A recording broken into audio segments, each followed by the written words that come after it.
Ambassador Li Hyun walked through the long hallway of the Galactic Council Station. His black shoes made soft sounds on the smooth metal floor. The walls were made of a strange blue material that seemed to glow from inside. He had never seen anything like it on Earth. "First time here?" asked Park Gina, walking beside him. She was his security advisor and had short black hair tied back in a simple way.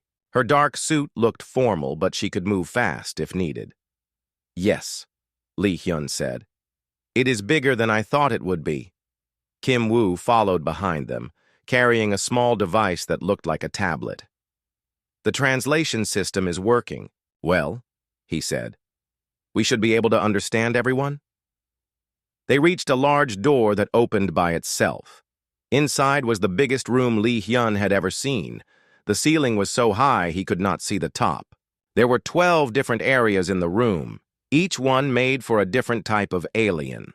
One section was filled with water for the fish-like Neferi. Another area had very hot air for the rock people called Chromac. There was even a space that seemed to bend and twist for beings that could live in different dimensions. "Welcome, humans," said a voice. It came from a group of tall, thin crystals that stood together. These were the Vorthak.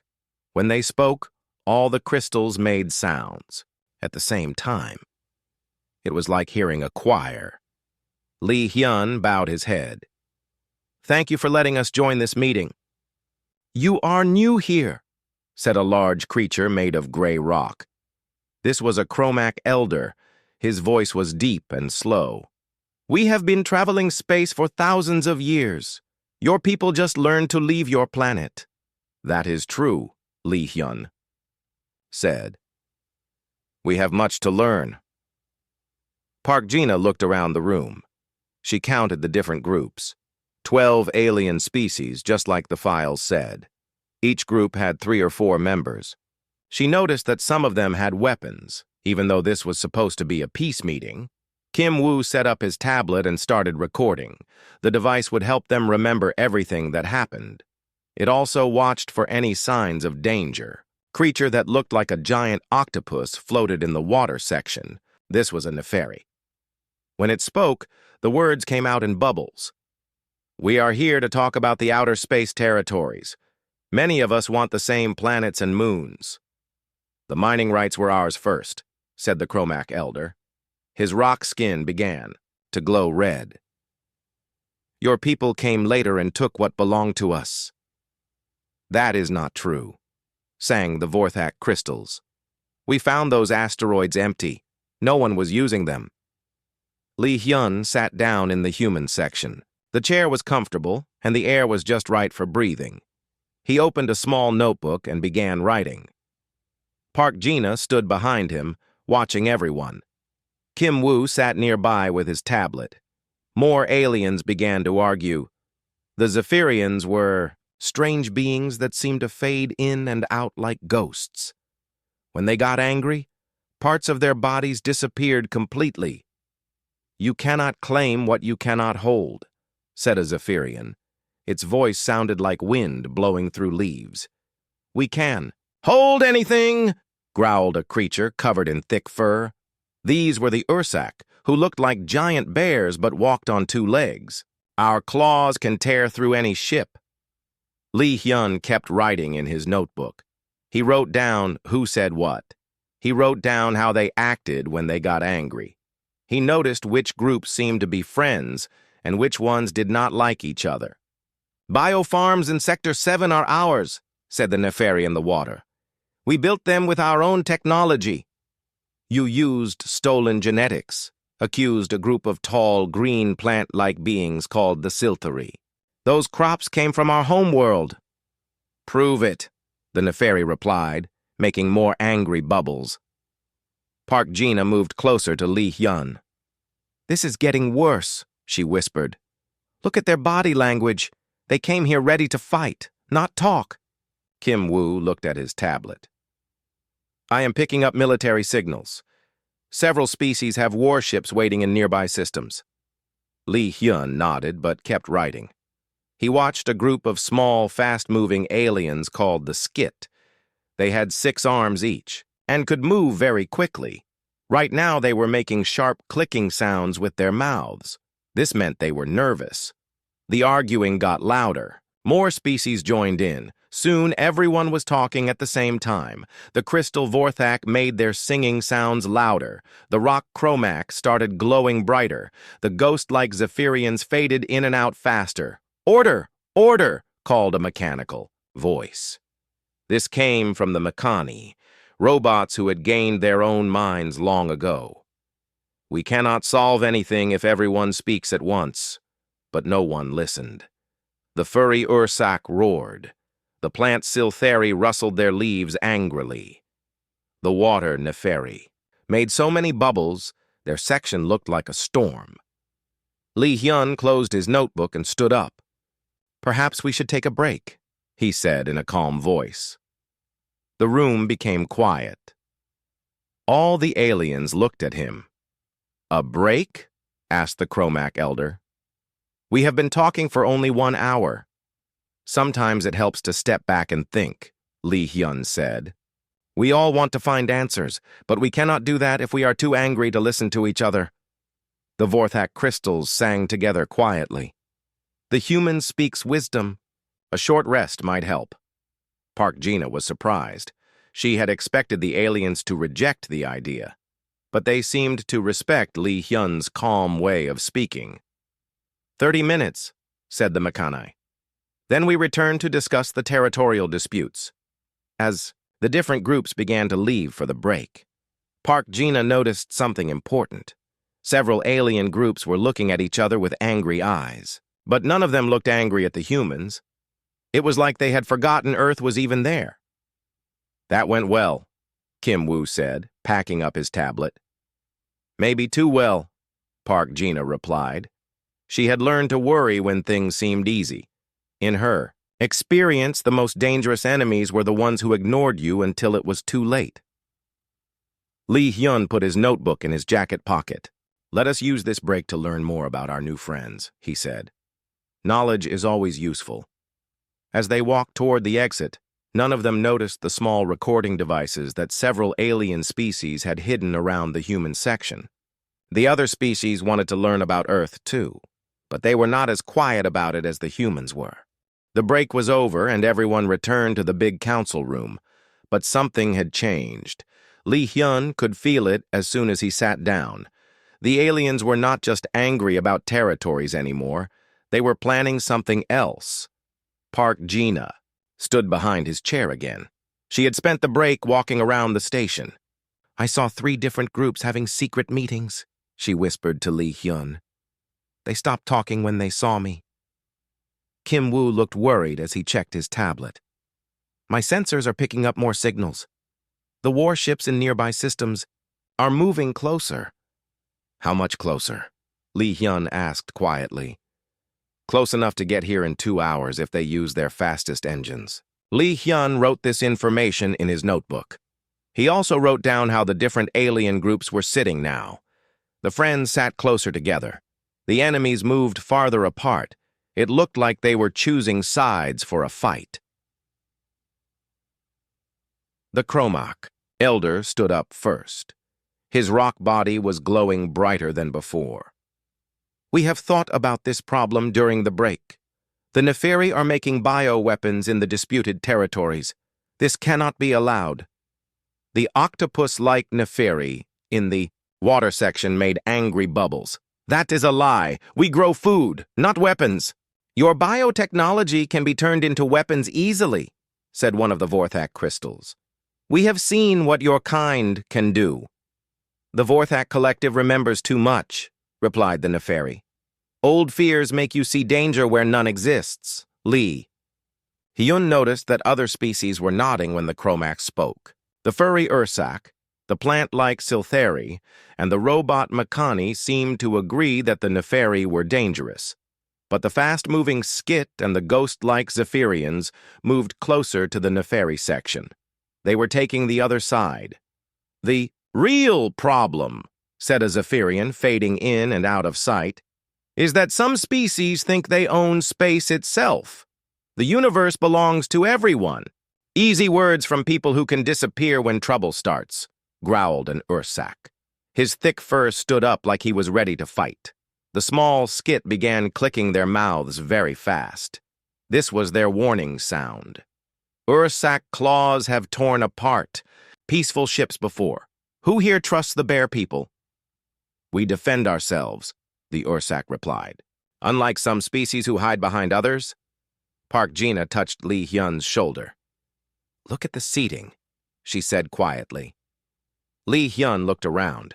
The room had split into two clear groups. On one side were the Chromak, Ursak, Siltheri, Mekani, and three smaller species. On the other side were the Nepheri, Zephyrians, Skit, and two other groups. Only the humans sat alone in the middle. The Outer Rim territories have enough resources for everyone, Lee Hyun said. Perhaps we could divide them more fairly.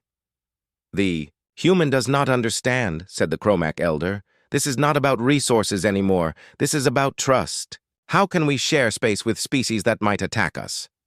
No one wants to attack anyone, said a Nepheri. But we cannot give up our colonies because of old fears. Old fears? The Vorthak crystals sang in a high, angry tone. The Ursak destroyed one of our mining stations just 50 years ago. That was an accident, said the Ursak leader. Our ship lost control. A very convenient accident, replied the crystals. Kim Woo looked at his tablet screen. The device was picking up more military signals. Ambassador, he whispered. I am reading weapon systems powering up on the ships outside. Lee Hyun kept his face calm, but he wrote the information in his notebook. He also drew a simple map showing which species were on which side. The two groups were almost equal in military strength. That meant any fight would last a long time and hurt everyone. A new voice spoke up. It came from one of the smaller species that had been quiet until now. These were the Ekthari, who looked like large insects with shiny blue shells. Perhaps, the Ekthari said, it is time to remove the complicating factors from this discussion. The room became very quiet. What do you mean? Asked a Zephyrian. The humans, the Ekthari explained. They are new. They do not understand our history. Maybe they should return to their small part of space while we solve this problem. Park Gina felt her muscles tense. This was a threat, but it was said in polite words. The humans have a right to be here, said a Mekani robot. They were invited to this council. Rights can be changed, said the Chromak elder, if the situation becomes dangerous for everyone. Lee Hyun stood up slowly. He was still calm, but Park Gina could see that he was thinking fast. We appreciate your concern for our safety, Lee Hyun said. But Earth has interests in the Outer Rim too. Our colonies are small, but they are there. Small colonies can be moved, suggested an Ursak. Or protected by the right friends, added a Skit, clicking rapidly. Park Gina realized what was happening. Both sides wanted the humans to choose. They thought Earth would be a useful ally because humans had good technology and strong ships. But they also thought humans were weak because they were new to space politics. We prefer to remain neutral, Lee Hyun said. Earth has no enemies in this room. Neutrality is a luxury, said the Nepheri in the water. When fighting starts, everyone must choose a side or risk being hurt by both sides. The fish people speak truth for once, growled the Ursak. Stay out of the way or join us. Those are the only safe choices. Kim Woo was reading more signals on his tablet. Ambassador, the ship movements are getting more organized. Both sides are preparing for something big. Lee Hyun sat back down. He opened his notebook to a new page and began writing again. This time he was not just recording what people said. He was making lists of ships, weapons, and battle strategies. How long do we have? He wrote in the margin. Kim Woo checked his device again. Based on current ship movements, maybe 6 hours before someone starts shooting. Park Gina looked around the room one more time. The two groups of aliens were staring at each other with angry eyes. The air was full of tension. Everyone was waiting for someone else to make the first move. But none of them were really looking at the humans anymore. They saw Earth as a small problem that could be solved later. Right now, they were focused on their old enemies and their fears about the future. The break helped everyone think clearly, Lee Hyun said to his team. Now we know where we stand. In the middle of a war zone, Park Jina replied. Yes, Lee Hyun agreed. But sometimes the middle is the safest place to be, if you know how to use it. He closed his notebook and put it back in his jacket. The next few hours would be very important, not just for the Outer Rim territories, but for Earth's future in the galaxy. The council meeting stopped for another break, but this time it felt different. Lee Hyun was packing his notebook when several alien groups approached the human section. They moved like hunters surrounding prey. The Chromac Elder came first, his rocky feet making heavy sounds on the floor. Behind him walked an Ursak with thick brown fur and sharp claws. A group of Vorthak crystals sang softly as they moved closer. From the other side came a Neferi, moving in a water-filled bubble that let it travel on land, too. Skit moved quickly beside it, their 6 arms twitching with nervous energy. A Zephyrian appeared and disappeared as it walked. Park Jina stepped closer to Lee Hyun. Her hand moved near the small weapon hidden under her jacket. This does not look like a friendly conversation, she said quietly. Kim Woo held his tablet ready. The device was recording everything, just in case. Ambassador Lee Hyun, said the Chromac Elder. His deep voice filled the small space around them. We need to discuss something important with you. Of course, Lee Hyun replied. He seemed completely relaxed. Would you like to sit down? I can ask for some refreshments. The aliens looked at each other. They had expected the human to be nervous or afraid.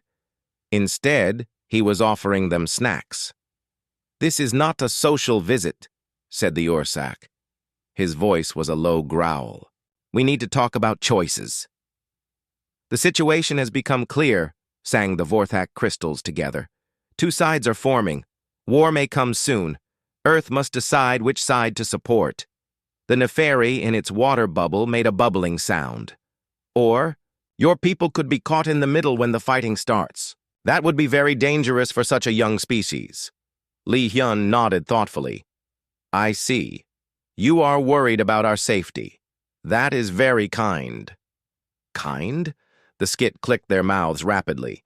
This is not kindness. This is reality. Choose friends or face enemies. Park Jina watched the aliens carefully. Their body language showed they were trying to intimidate the humans. The Ursak was showing his claws. The Vorthak crystals were glowing brighter. Even the normally calm Mechani robot was standing in a threatening position. Let me be more clear, said the Chromac Elder. If war comes to the Outer Rim, Earth's small. Colonies will be in the way. Ships will be destroyed. People will die. Unless Earth has the protection of powerful allies. And such protection comes with a price, added the Zephyrian, fading in and out of sight. Loyalty, support, military assistance when needed. Kim Woo looked at his tablet. The device showed that more alien ships were moving into attack positions outside the station. Both sides were preparing for battle. Earth has such small military forces, said the Neferi. How could you possibly defend yourselves against the weapons that will be used in this war? Your technology is good, admitted an Ursak. But you have so few ships, so few soldiers, so few colonies to fall back to if you lose. Lee Hyun listened to everything with a calm expression. He even smiled a little when the Skit described how easily human colonies could be accidentally destroyed during a war. These are all very good points, he said finally. You clearly understand military strategy much better than we do. The aliens relaxed slightly. They thought the human was finally realizing how weak Earth was compared to them.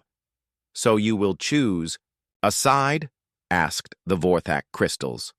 Well, Lee Hyun said, still speaking in the same calm voice. We have actually run scenarios for that possibility. In fact, We have contingency plans for conflicts involving every species in this room. The small space around them became completely quiet. Park Gina blinked. She had not expected Lee Hyun to say that. Kim Woo looked up from his tablet with surprise. The alien stared at the human ambassador. The way he had said it was so casual, like he was talking about the weather or what to have for lunch. "What?" growled the Ursak. "Contingency plans," Lee Hyun repeated, as if the meaning was obvious. "You know, preparations for different situations that might happen." The Zephyrian stopped fading in and out. It became completely solid, which meant it was very surprised or very angry. "What kind of plans?" sang the Vorthak crystals. But their harmony sounded wrong now. Lee Hyun looked genuinely confused by their reaction. "Standard diplomatic preparation. We analyze potential conflict scenarios, economic warfare possibilities, technological vulnerabilities, supply chain dependencies." He paused, noticing the increasingly uncomfortable expressions on the alien faces. "Military capabilities," he continued. "Cultural pressure points, communication weaknesses, historical behavior patterns during stress situations." "Stop," said the Chromac elder. His rocky skin was glowing red now, but not with anger, with something that might have been fear. "I am sorry," Lee Hyun said politely. "I thought you were asking about our military planning procedures. Was that not what you wanted to know?" The Nefari made a sound like water boiling. "You have been studying us? Planning how to fight us?" "Oh no," Lee Hyun said quickly. "Not just how to fight, also how to negotiate, how to trade, how to cooperate, how to avoid misunderstandings. We prepare for many different possibilities." Park Gina was beginning to understand. She had wondered why Lee Hyun always seemed so calm during difficult meetings. Now she realized he had been prepared for everything that happened. "How long?" asked a skit, clicking very slowly. "How long have you been making these plans?" "Since we first learned about your species," Lee Hyun replied. "It is just good practice to understand your neighbors." Kim Woo looked at his tablet again. The alien ships outside were still moving into battle positions, but some of them seemed to be slowing down. Maybe their crews were getting new orders. "You said every species," the Zephyrian pointed out. "Even the ones you just met today?" "We had basic files on everyone before we came," Lee Hyun admitted. "Your species are not very secret about your capabilities. Trade records, military parades, scientific publications, cultural exports. There is a lot of public information available." The aliens looked at each other with new expressions. They were starting to realize that while they had been focused on their old enemies, the new species from Earth had been quietly watching and learning about everyone. "This changes things," said the Chromac elder slowly. "Does it?" Lee Hyun asked. "We are still the same people we were 10 minutes ago. We still prefer peace over war. We still want to be good neighbors." But the aliens were no longer thinking about forcing Earth to choose sides. They were thinking about what else the humans might have planned that they did not know about. When everyone returned to the main council chamber, the atmosphere had completely changed. The aliens were no longer focused on their territorial disputes. Instead, they kept looking at the human delegation with new eyes. Lee Hyun sat in his chair and opened his notebook like nothing had happened. But Park Gina could see that the other species were whispering among themselves. Even the two groups that had been ready to fight each other were now talking together. The Chromac elder was the first to speak. "Before we continue with our territorial discussions, I have a question for the human delegation." "Of course," Lee Hyun replied politely. "You mentioned contingency plans. Could you be more specific about what these plans contain?" Lee Hyun looked genuinely surprised by the question. "Well, that depends on which scenario you are asking about. We have plans for trade disputes, military conflicts, natural disasters, technological failures, communication breakdowns." "Military conflicts," interrupted the Ursak leader. Tell us about those. I am not sure that would be appropriate in a diplomatic setting, Li Hyun said carefully. The Vorthak crystals began singing together, but their harmony was nervous and high-pitched. We want to know how you would fight us. Park Gina stepped forward. The ambassador is being modest, she said. We have 17 different scenarios just for Vorthak crystal harmony disruption alone. The crystal beings stopped singing completely. In the silence that followed, everyone could hear the soft humming of the station's air systems.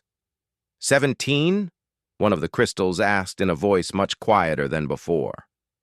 Basic defensive strategies, Park Gina explained. Sonic interference, frequency jamming, harmonic feedback loops, crystal resonance overload. Stop, said the Vorthak Collective. We understand. Kim Woo looked up from his tablet. We also have economic disruption scenarios, supply chain interdiction plans, and cultural influence operations for most species here. The Neferi in the water section made a sound like steam escaping. Cultural influence operations? Standard. Diplomatic preparation, Li Hyun said. Understanding what motivates different species, what they value, what they fear, how they make decisions during stress. The Zephyrian delegate phased partially out of reality, which was a sign of extreme anxiety. And for beings like us who exist in multiple dimensions? We cannot travel between dimensions, Li Hyun admitted. But we can make the dimensional entry points unstable. Physics is physics, regardless of how many dimensions you operate in. The room became very quiet again. The aliens were beginning to understand that humanity had spent their short time in galactic society doing much more than just learning to fit in. A small skit clicked its mouth slowly. Show us, it said. Show you what? Li Hyun asked. The information you collected, the plans you made. We want to see what you know about us. Kim Woo looked at Li Hyun, who nodded. The communications specialist activated his tablet and projected a holographic display into the center of the room. This is publicly available information, Kim Woo said. Nothing secret or stolen. The display showed trade routes connecting different alien worlds. Numbers and charts appeared, showing the flow of goods, money, and resources between species. The Chromac depend on imported food from 4 different species, Kim Woo explained. If those trade routes were disrupted, they would face serious shortages within 6 months. The Rocky Elder's eyes glowed brighter. Those routes are protected by treaty. Treaties can be broken during wars, Park Gina pointed out. Or ships can be delayed by pirates, equipment failures, natural disasters. More information appeared on the display. It showed Ursak military formations during their recent training exercises. Bear people prefer direct attacks, Kim Woo continued. But their ships have limited fuel range. They must refuel at specific stations to maintain long campaigns. How do you know our fuel consumption rates? Growled an Ursak. Your government published efficiency reports to attract civilian shipping contracts, Li Hyun said. The data was in your own economic development announcements. The display changed again, showing Neferi biological research stations. Advanced biotechnology, Kim Woo said, but dependent on rare genetic materials that can only be found in certain star systems. Control those systems, and you control their research capabilities. This is intelligence gathering, accused the Neferi. This is reading the news, Li Hyun replied. Your scientists publish papers about their work. They are proud of their discoveries. One by one, Kim Woo showed information about every species in the room. Public records, trade data, scientific publications, cultural exports, military parade footage, tourism videos, educational materials. The aliens realized that while they had been focused on each other, humanity had been quietly collecting and analyzing everything they shared about themselves. We are not the only ones who do this, Li Hyun added. Every intelligence service in the galaxy collects information about potential threats and allies. The difference is that we are systematic about it. Systematic, repeated the Makani robot. Its mechanical voice sounded thoughtful. You create plans for every possibility. As many as we can think of, Park Gina confirmed. It is better to have a plan you never use than to need a plan you never made. The Zephyrian phased back into full reality. What about cooperation scenarios? Do you plan for those too? Lee Hyun's entire expression brightened. Oh yes, we have far more cooperation plans than conflict plans. Joint research projects, shared exploration missions, cultural exchange programs, combined military training. He turned to Kim Woo. Show them the trade optimization models. The holographic display changed to show potential new trade routes and economic partnerships. The numbers were impressive. Every species could benefit significantly from better cooperation. We calculated that coordinated resource sharing could increase productivity by 30% across all participating worlds, Kim Woo explained. Joint research programs could advance everyone's technology by decades, Park Gina added. Shared defense networks would make everyone safer. The aliens looked at the cooperation scenarios with growing interest. The plans were detailed and practical. They showed specific benefits for each species. You really want to work together, said the Chromac elder. It was not a question. Competition makes everyone weaker, Lee Hyun said.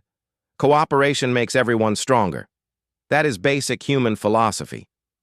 But the aliens were still thinking about the conflict scenarios. They had seen how much humans knew about their weaknesses. Now they were wondering what other surprises Earth might be hiding.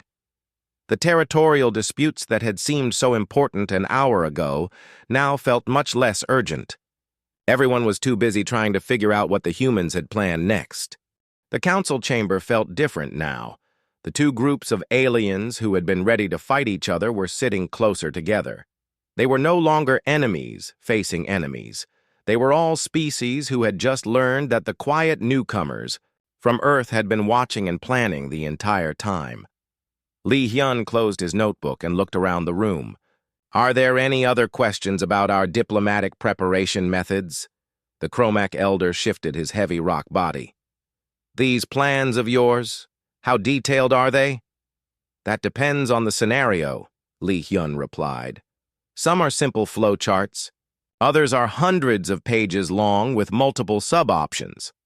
Park Gina added, we update them constantly as new information becomes available. The Ursak leader's fur was standing up, but not from anger this time, from nervousness. You said you have plans for every species here. What about us specifically? Lee Hyun looked thoughtful. Well, we have defensive strategies for dealing with Ursak raiding tactics, economic pressure scenarios involving your fuel supply chains, cultural approaches based on your honor code traditions. Honor code traditions? The Ursak sounded confused. Kim. Wu pulled up information on his tablet. Ursak military culture values direct confrontation and personal courage.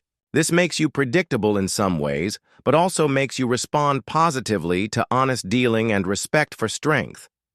We also know you care deeply about protecting younger Ursak, Park Gina added. Family groups are your most important social unit. Any successful negotiation with your people must take that into account. The Ursak leader sat back in his chair. You understand us better than most species who have known us for centuries. Understanding is the foundation of good relationships, Lee Hyun said simply. The Neferi in the water section made a bubbling sound. And what do your plans say about my people? Biotechnology specialists with advanced genetic engineering capabilities, Kim Woo read from his tablet. Highly intelligent but sometimes isolated due to environmental needs. Proud of scientific achievements, but worried about being seen as a threat by other species. Which explains why you were developing bioweapons, Park Gina added. Not for attack, but for defense. You were afraid others would try to destroy your research facilities. The Neferi was quiet for a long moment. That is correct. How did you know? Your research pattern showed defensive applications, Li Hyun explained. And your cultural history shows you prefer to hide rather than fight when threatened. Bioweapons would let you protect yourselves without needing large military fleets. Around the room, other species were beginning to understand that their conflicts were based on fear and misunderstanding. The humans had seen through to the real motivations behind everyone's actions. The Zephyrian delegate phased in and out of reality slowly. What about dimensional beings like us? You exist partially in multiple dimensions, which makes you hard to fight, Park Gina said. But it also makes you hard to communicate with other species. You often seem distant or untrustworthy because people cannot tell when you are fully present. We calculated that most conflicts involving Zephyrians start with communication problems, Kim Woo added. Other species think you are being deceptive when you are just being yourselves. The Zephyrian became fully solid, which meant it was paying complete attention. No one has ever explained that to us before. The Vorthak crystals began singing together in a low, thoughtful harmony. Human delegation, what do you recommend for our current territorial disputes? Li Hyun opened his notebook to a specific page. Based on our analysis, the real problem is not territory. It is trust. Everyone is afraid of being attacked, so everyone acts in ways that make others more afraid. A fear cycle, said the Makane robot. Each defensive action creates the need for more defensive actions. Exactly, Li Hyun agreed. The solution is not to choose sides or fight wars. The solution is to address the underlying fears. Kim Woo activated his tablet again. The holographic display showed a new set of plans. Shared monitoring stations in disputed territories, joint research facilities that benefit everyone, mixed crews on exploration ships, cultural exchange programs. If everyone has something to lose from conflict, no one will want to start one, Park Gina explained. The aliens looked at the cooperation scenarios with growing interest. The plans were not just theoretical, they included specific steps, timelines, and benefits for each species. This would require trusting each other, said the Chromac elder. Trust grows from successful cooperation, Li Hyun replied. Start with small projects, build confidence, expand to larger partnerships. And if someone betrays that trust, asked an Ursak. Then we use the conflict scenarios, Park Gina said matter-of-factly. But cooperation is always more profitable than conflict. The skit clicked their mouths in a rapid pattern that meant they were thinking hard. You planned for this conversation, did not you? You knew we would end up here. Li Hyun smiled. We had several scenarios for how this meeting might develop. This was one of the better outcomes. Better outcomes? The Zephyrian sounded curious. War was also a possibility, Park Gina said. We prepared for that too, but we hoped it would not be necessary. Kim Woo looked at his tablet. The military ships outside are standing down. Both sides are recalling their fleets to defensive positions. The aliens looked at each other with new understanding. While they had been preparing to fight, the humans had been preparing to help them avoid fighting. Why? Asked the Nefiri. Why do you want to help us? Earth would be safer if we fought each other instead of working together. Li Hyun closed his notebook and put it away. That is where you are wrong. Earth is safer when our neighbors are stable and prosperous. War creates refugees, destroys trade, spreads suffering across the galaxy. Besides, Park Gina added, if you all destroyed each other, we would be alone out here. That would be very lonely.